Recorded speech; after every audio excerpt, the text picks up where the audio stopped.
funciones que en su momento la entidad cargó pues para el momento de la convocatoria. Después nos va a aparecer los requisitos de estudio de experiencia, el tiempo, si tiene alternativas o equivalencias, esa OPEC como tal.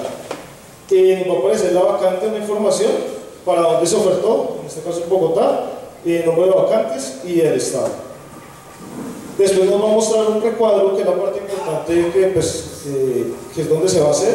Ustedes pueden hacer un filtro por el de inscripción o por cédula de ciudadanía del aspirante. Esta es ya la validación de los aspirantes que están en lista de elegibles. En la parte de abajo nos aparece el ID de inscripción, el estado, así que el concurso de los aspirantes que están inscritos a esa OPEC, un resultado y pues una parte donde dice ver carpeta. Entonces, por ejemplo, si hacemos un filtro por el de inscripción,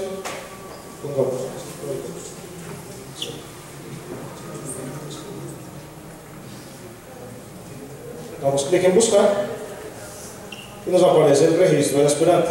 Para ver la información que el aspirante o la hoja de el aspirante que cargó al momento de la inscripción para la convocatoria de cargarla, damos clic en la carpetica. En la primera parte nos aparece toda la descripción de la OPEC para que ustedes no se tengan que hacer, pues, devolver a la vista anterior. Dando clic en la flecha, nos aparece la información del propósito, todas las funciones que tiene la OPEC, cuáles son los requisitos, tanto como de estudio como de experiencia, y la vacante y cuántas vacantes son para ese empleo. Después nos aparece información del aspirante, que son datos sensibles y no sensibles, como nombre, apellido, identificación, municipio de nacimiento, país, dirección, municipio de residencia, país de residencia, teléfono y el correo electrónico de ese aspirante. Posterior a eso nos aparece un ítem que es formación. Ahí van a aparecer todos los documentos que el aspirante cargó que tienen que ver con formación. Entonces, en este caso nos aparece la institución, el programa y una columna que dice ver. Entonces, por ejemplo, el aspirante en su momento cargó de la Universidad Externada una especialización en Derecho Público. Cuando uno da clic en el botón, pues va a visualizar el PDF, que sería pues el diploma que el aspirante cargó de su especialización en la Universidad Externada. Ahí van a aparecer. Hago una acotación que es muy válida frente a lo que acaba de exponer el ingeniero, y es que, como ustedes se dan cuenta, ustedes tienen acceso a información que es muy sensible de cada uno de los aspirantes. Por esa razón, antes de iniciar el proceso de revisión de listas de elegibles, la comisión de personal debe firmar unos acuerdos de confidencialidad pues sobre la información que van a entrar a revisar por lo mismo álgido que tienen datos muy personal del aspirante. Es una parte importante que deben tener y debe hacerse previo al inicio de la revisión de las listas de elegibles. Deben firmar unos acuerdos de confidencialidad que deben reposar pues en la comisión de personal y remitirlos a la Comisión Nacional de Servicio Civil. Con ello se garantiza también transparencia en el proceso de elaboración de listas de elegibles y pues que la información que se revise ahí sea única, exclusivamente de consulta y para hacer un proceso de validación de unas listas de elegibles. Esa información no puede ser utilizada para nada distinto. Y pues obviamente reiterando el tema de lo que decía la doctora Joana, de algún conflicto de intereses, que haya alguna afinidad, un tema de amistad con algún aspirante, ese es el medio formal con el cual cada uno de los miembros que van a revisar la información declara que esa información solamente va a ser utilizada para la revisión de las listas de elegibles. ¿Sí? Nosotros podemos remitirlo, de igual forma no es que haya un modelo establecido, pero nosotros podemos remitir una propuesta. Reiteramos, los acuerdos de confidencialidad deben ser de autonomía de la comisión de personal. Podemos enviar alguna propuesta o alguna sugerencia, pero ya queda a criterio de la comisión de personal si lo adapta o no hacer algún ajuste en el documento.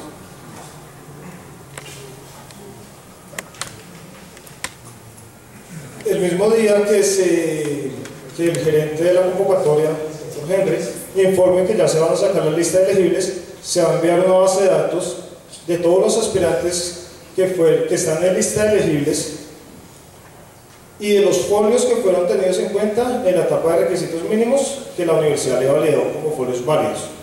Esto con el fin de que supongamos en esta pues para la validación, en esta pestaña vemos 2, 4, 6, son 6 folios, los cuales ustedes no saben si los tuvieron en cuenta la universidad en requisitos mínimos o fue tenido en cuenta en valoración de antecedentes. Entonces la base de datos que se les envía a ustedes para la revisión es que en la base de datos solo va a aparecer, por ejemplo, este folio fue válido para ese aspirante en la etapa de requisitos mínimos. Ya con ese, el aspirante cumplía lo que pide la OPEC como el requisito mínimo y ya no se tendría que hacer la revisión de los otros folios. Es un tema para pues, ganar agilidad ante el proceso de los tiempos tan cortos. Tanto de formación como de experiencia. Igual, si la comisión de personal o las personas encargadas quieren hacer la revisión de todos los folios, pues ya está a criterio de la entidad cómo va a manejar el proceso. Es una ayuda que la comisión brinda ante el proceso de verificación de lista de elegibles. Aquí se muestran los folios de formación. Estos son los folios de experiencia que fue todo.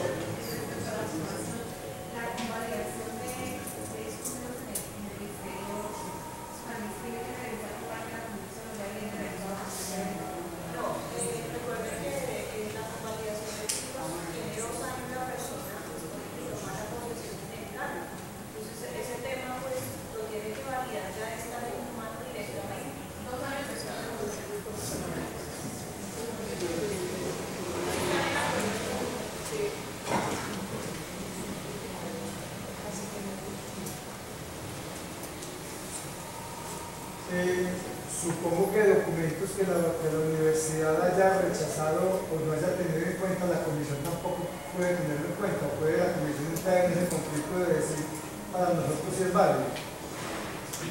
No, es que realmente lo que se hace aquí ya es sobre la lista de elegibles. Ustedes deben entender que, digamos, el proceso de selección es un proceso que está compuesto por varios actos administrativos previos. Una vez finaliza cada etapa, se publican resultados preliminares y sobre esos resultados proceden reclamaciones. Cuando se atienden las reclamaciones y se publican los resultados en firme, ahí ya se cerró una etapa. Para el que quedó excluido, ese acto se convierte en definitivo y por tanto es demandable en la jurisdicción contencioso administrativa. Si no hizo ejercicio de su derecho de contradicción, pues perdió ya el derecho, ya el acto cobró firmeza, ¿sí me hago entender? Entonces no hay lugar a retrotraer actuaciones que ya fueron definidas. La revisión simplemente se circunscribe a quienes forman parte de la lista de elegibles.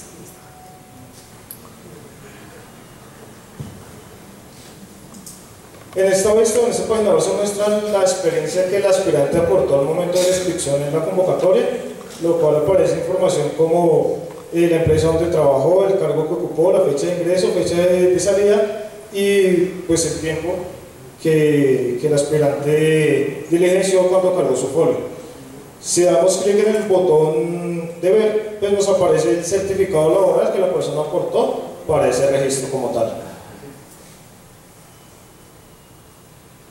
Producción intelectual pues funciona de la misma forma. Si el aspirante cargó algo en ese ítem y si lo tuvieron en cuenta en la etapa de requisitos mínimos, pues ahí va a aparecer. Y otros documentos también, si la OPEC lo pedía como requisito mínimo, pues va a aparecer cargado ahí. Ahí que lo que cargan los aspirantes, pues cargan talento profesional, licencia de conducción, base de otros documentos. Eso sería pues el tema desde CIMO de la validación o verificación de los documentos que el aspirante aportó para la etapa de lista de elegibles por parte de CIMO. Una claridad, en este momento por favor utilice Mozilla como navegador para hacer la validación o la verificación de lista de elegibles. Tener en cuenta que siempre pues esté abierta la parte donde diga permitir ventanas emergentes o pop-up para que puedan visualizar los folios que se tengan. Tener instalado Adobe como pues, el visualizador de los PDFs y pues una conexión a internet es óptima desde cualquier forma. Y borrar pues antes de que inicien, si no han entrado pues, desde un computador, eliminar el caché de las copias del navegador para que no tengan problemas si han iniciado como aspirante o si han iniciado como, pues, como otro rol diferente al administrador de la entidad. No sé. Sí, o sea, cualquier soporte que necesiten sobre el aplicativo, si no visualiza o si está lento, si se caducismo o cualquier eventualidad de parte de informática, lo pueden hacer a través del Dr. Henry y él se comunica con nuestra oficina de informática y nosotros damos la solución o la alternativa y informamos qué es lo que puede estar pasando con Simon. Una pregunta, ¿cómo puedo recuperar el usuario y la contraseña? En la parte de atrás, si quiere,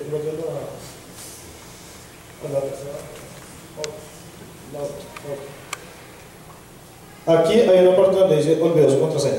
Como se le da clic ahí, le aparecen las opciones. Selecciona una opción.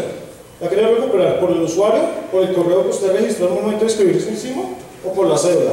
Selecciona una de esas, digita el valor, le va a recuperar contraseña y al correo electrónico que usted registró encima le va a llegar un link donde dice recuperar su contraseña. Le da clic, ahí pone la contraseña nueva y otra vez confirmar y ya vuelve a ingresar así.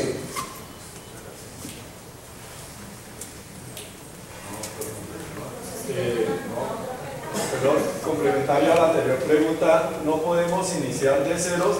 Lo que pasa es que, digamos, que la persona que estaba encargada ya no está y no dejó las claves, no dejó usuario, no dejó contraseña, nada. ¿Cómo lo podemos recuperar? Aquí lo que se ha manejado con las diferentes entidades es que todos los usuarios administradores se deshabilitan, que están asociados a la convocatoria por esos factores. Se crea uno que es la persona de talento humano de la entidad. Esa persona, con los acuerdos de confidencialidad por la protección de datos personales, le envía un listado a la gerencia con todos los acuerdos y esa persona es la encargada de crear los usuarios administradores para que puedan hacer la validación del proceso de lista de elegibles como tal para el proceso. Y ahí ya va pues ya el procedimiento del usuario, la contraseña y los datos que solicitan al momento de crear los usuarios en sí. Gracias. En resumen, en el proceso de planificación, cuando se hizo el cargue de la OPEC, existía un usuario administrador y existían unos usuarios cargadores. ¿Hasta ahí estamos claros?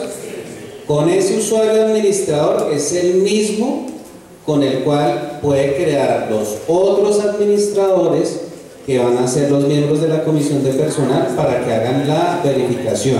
Entonces, por lo tanto, si hay alguna situación como la que expuso la persona que hizo la pregunta, que el jefe de personal que está actualmente no es el mismo que está en la etapa de planificación de la convocatoria, nos hace el requerimiento a la gerencia de la convocatoria para crear un nuevo usuario. ¿Cuál es la solicitud? Tiene que ser un correo formal de corporativo de la entidad informando la novedad de cuál era el anterior, cuál es el nuevo, los documentos, la información del nuevo administrador, documento de identificación y el rol que desempeña, para que nosotros inhabilitemos el administrador anterior y dejemos habilitado el actual. Resumiendo lo que dice el ingeniero, como ya al momento de hacer la verificación de listas de elegibles, el usuario administrador de la entidad, que ya lo acabamos de definir, tiene que remitir la relación de los otros administradores que van a hacer el proceso de verificación de requisitos mínimos. Esto con el fin de que nosotros como comisión eliminemos otros usuarios activos que hayan quedado en la etapa de planificación. Reiteramos, es importante y por eso los acuerdos de confidencialidad, por la responsabilidad y el acceso a la información que van a tener en este proceso de verificación de requisitos mínimos de listas de elegibles. ¿Sí? Digamos, ese es el resumen general. Es clara el procedimiento para los usuarios. Quien crea los demás usuarios administradores no es la comisión, es el usuario administrador de cada entidad. Así como en su momento para el cargue de la OPEC el usuario administrador creó los cargadores que requirieran, porque eso es de autonomía de cada entidad, en esta situación va a ser igual. Hago énfasis en eso porque pues, la comisión no puede entrar a crear por cada entidad los 5 o 6 administradores. Define un solo usuario administrador y él dentro de su autonomía puede crear los demás usuarios administradores. Es clara la forma de hacer el proceso con los usuarios encima. Okay. Cuando se termine de hacer el proceso del tema de listas de elegibles y ya tengan la firma, o sea, se ha acabado todo el proceso y tomen firmeza las listas, la entidad nos define que se inhabiliten los usuarios administradores y quede solamente el que corresponda al responsable de talento humano, que por lo general es el responsable de talento humano. En otras entidades definen como responsable el representante legal de la entidad. Solamente debe quedar uno. ¿A qué correo debemos enviar Los correos pueden remitir a hmorales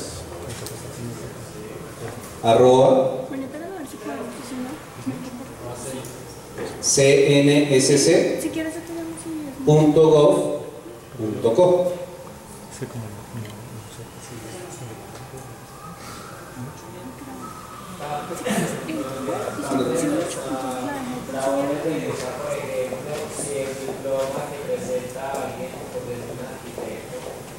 Universidad Nacional, verificar si ese diploma es legal, Mire, ustedes tienen esa facultad, pero pues se supone que dentro del proceso de selección se presume la buena fe. Ahora, si desean hacerlo, pueden hacerlo, claro, porque digamos que una de las causales para solicitar la exclusión es que la persona haya cometido fraude durante el proceso, y eso se entendería como un fraude. Entonces, cualquiera de las causales que están contempladas en el artículo 14 del decreto 760 faculta a la Comisión de Personal para solicitar la exclusión. Si quieren y tienen el tiempo de llegar hasta allá, obviamente lo pueden hacer. Buenos días.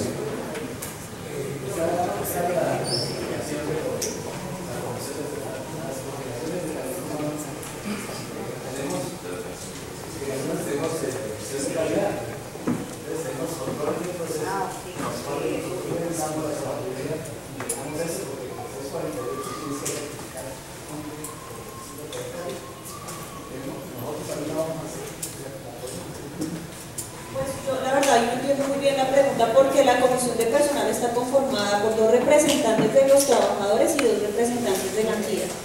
Entonces se supone que como es un cuerpo colegiado, pues dentro de las funciones ahí está el jefe de talento humano como secretario técnico en la mayoría de los casos. Pues yo no entendería por qué deberían hacer doble verificación. Sí, claro, o sea, ustedes pueden hacer el trabajo operativo y logístico ajustándolo a los requerimientos internos de cada entidad, claro. Lo que nosotros acá estamos brindándole a ustedes los lineamientos es de lo general que deben hacer ustedes al momento de la verificación de listas de elegibles. Si cada entidad, superando este tema general, quiere hacer una situación más a fondo, pues tienen la autonomía para hacerlo, ¿sí? Pero de parte de la comisión lo que les estamos brindando acá es lo mínimo que deben realizar en el proceso de validación de las listas de elegibles. Reiteramos, teniendo en cuenta que son 5 días hábiles para que la entidad manifieste si tiene alguna solicitud de exclusión o no a cada lista. Si dentro de esos 5 días hábiles no se da ninguna solicitud de exclusión, la lista cobra firmeza, ¿sí? Entonces también es importante que tengan en cuenta, excelente que puedan llegar a ese nivel de detalle de validar si el diploma es auténtico o no, excelente que puedan llegar a articular con los procesos de calidad interno de cada institución, excelente, pero pues digamos que eso ya es un tema de autonomía de la comisión. Le estamos dando los aspectos generales y los mínimos que deben tener en cuenta para la lista de elegibles. Aquí yo quiero complementar una cosita. Dentro de las recomendaciones que se les hicieron cuando Henry hizo la presentación, está, digamos, ustedes tienen 5 personas dentro de la comisión de personal, los suplentes, el presidente, bueno, todas las personas en realidad son 5. ¿Qué tendríamos que hacer? A cada persona asignarle un número de listas de elegibles, teniendo en cuenta que si yo participé para un empleo, pues esa lista de elegibles no la reviso yo, sino la revisa otra persona. Una vez ustedes tengan organizados las listas de elegibles por persona de la comisión de personal, ustedes deben determinar cuántos elegibles van a revisar por lista. Y aquí es muy importante, porque si la lista de elegibles tiene 5 vacantes y llegaron 15, ustedes tienen que determinar qué porcentaje de toda la lista van a revisar. ¿Y esto por qué? Porque posterior a la firmeza, ustedes tendrían que entrar a hacer el nombramiento de las personas, y puede que alguna de ellas no acepte o acepte y se vaya. Digamos que en 2 años pueden pasar muchas cosas. Ustedes tienen que tener la certeza que las personas que quedaron en lista, por lo menos un porcentaje de esa lista, cumplan con todos los requisitos, porque si no, posteriormente ustedes no van a poderlos nombrar por no cumplimiento de requisitos y cometerían, digamos, ahí una irregularidad. Entonces, eso es lo que ustedes tienen que tener como muy organizado. Igual esas situaciones se supone que debe ser excepcional, ¿no? Porque obviamente ya se cumplió esa etapa por parte de la universidad que realizó el proceso de selección. Entonces se debe presentar, pero digamos, se puede presentar porque el error humano existe, pero eso debe ser supremamente excepcional. Sí, el margen de error pues debe ser obviamente mínimo. Yo que les pediría que tuvieran en cuenta al momento de hacer esa revisión, que verifiquen si se aplicó de manera directa el requisito, si se aplicó la equivalencia, porque muchas veces nos llegan la solicitud y no se dieron cuenta que le aplicaron fue la equivalencia. Entonces nos dicen, la persona no cumple, cuando entramos a realizar la validación, pues resulta que sí cumple. Dentro de los manuales de funciones habían a veces requisitos muy ambiguos, donde no se establecía muy bien si estaban pidiendo disciplina o si estaban pidiendo núcleo o si estaban pidiendo área de conocimiento. La interpretación que se dio fue la más favorable para el aspirante, porque nosotros no podemos entrar a vulnerar el principio de confianza legítima. Si es confuso, si la OPEC era confusa, la interpretación se da favorable para el aspirante. Entonces, cuando les genere dudas acerca de la validación, pues les pido también que se comuniquen con la gerencia de la convocatoria para aclarar de pronto ciertos criterios que se aplicaron. A manera general les puedo contar que la no presentación de la tarjeta profesional no es causal de exclusión dentro del proceso de selección, porque ese es un requisito que deben acreditar al momento de tomar posesión del empleo. Entonces eso no va a generar obviamente exclusión de un aspirante. Se debe exigir cuando el aspirante va a tomar posesión, y obviamente si no lo presenta pues será una causal para que no pueda tomar posesión del cargo.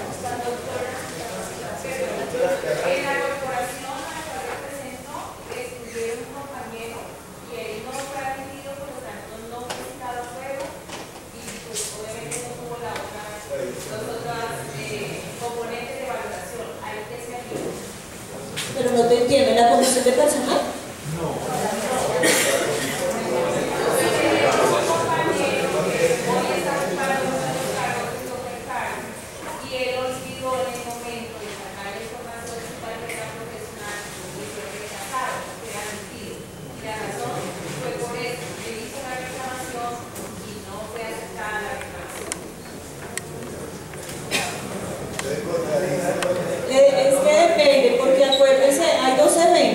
Cuando la experiencia profesional no se cuenta a partir de la expedición de la tarjeta, pues no hay ningún problema.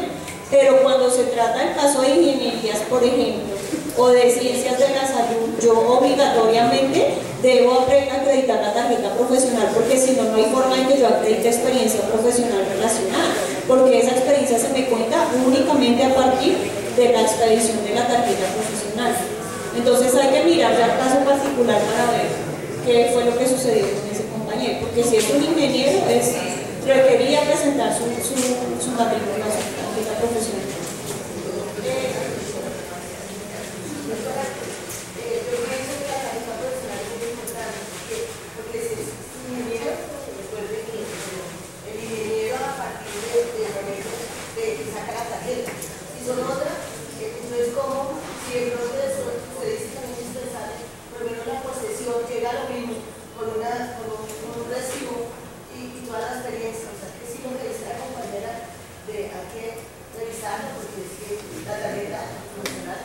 Sí, pero es que tú tienes que tener en cuenta que el decreto 1083 dice que tú puedes presentar una certificación y que dentro del año siguiente debes presentar la tarjeta profesional. Entonces eso no puede ser un criterio de exclusión dentro del proceso de selección. Es un requisito de ley y me dicen cómo lo tengo que acreditar. Si me hago entender, pero es para la posesión, porque es cuando ya voy a ejercer la profesión. ¿Sí? Para el caso de las ingenierías y de las ciencias de salud, como les he explicado, pues se aplica de manera diferente. Ahora, hay una excepción para las ingenierías. Para las ciencias de salud no existe ninguna, pero para las ingenierías sí existe un pronunciamiento del Consejo de Estado, donde indica que cuando dentro de las profesiones que se exigen existen otras diferentes a las ingenierías, es decir, por ejemplo, se pide, no sé, un ingeniero industrial, un administrador de empresas, un economista. Pues mal haría uno si a ese ingeniero le aplicara un criterio desigual y le contara la experiencia a partir de la expedición de la matrícula profesional, cuando para las otras dos profesiones se permite contabilizar la experiencia a partir de la terminación de materias. Entonces, en ese caso se aplica un criterio de igualdad para todas las profesiones, porque no es una profesión que implique únicamente el ejercicio de la ingeniería. Entonces, digamos que son cositas que hay que tener en cuenta al momento de hacer esa revisión. Yo tengo dos inquietudes. La primera es que es entendido porque el manual de funciones no puede ser modificado después de la expedición de listas de elegir. Salió ahorita por la función pública que a noviembre debemos modificar el manual en cuanto a competencias comportamentales. Entonces, ahí cómo trabajamos. No, igual el que se debe aplicar para fijación de compromisos y todo eso es con el que cargaron la oferta pública de empleo. Sí, o sea, porque la vigencia de la ley en el tiempo no me puede afectar actuaciones administrativas que se iniciaron con una normatividad específica. El manual de funciones y competencias funcionales es un acto administrativo de carácter general y personal y abstracto. Entonces yo le doy aplicación a ese y me tiene que cubrir todas las actuaciones administrativas que se iniciaron en su vigencia. Eso no quiere decir que no lo puedan modificar, pero no le podrán aplicar ese manual a las personas que van a entrar a iniciar su proceso de selección. Y la otra, yo tengo, la segunda es con relación al Banco Nacional de Listas. O sea, ya en este convocatoria no va a existir el Banco Nacional de Listas. ¿Por qué? Yo te debo la exposición de la Comisión Nacional de Servicios Civiles. ¿Qué pasa?